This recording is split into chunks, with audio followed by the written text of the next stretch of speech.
From April 2019, any VAT registered organisation over the VAT threshold will be required to submit their VAT return under Making Tax Digital. We're going to look at the process of authorisation and filing using Liberty Account software.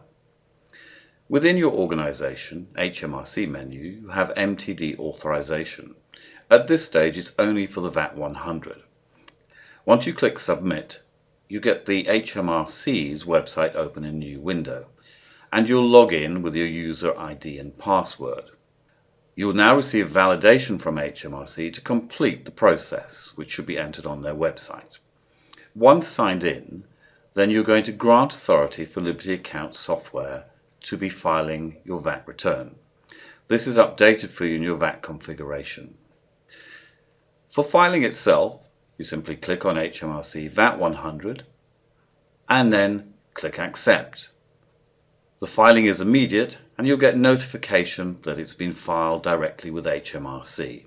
Liberty Accounts partners can, through their partner configuration, enter their agent credentials. If you have more than one office and have credentials for each office, do so under the Business Centre or simply through configuration Making Tax Digital if you have one for the whole organisation.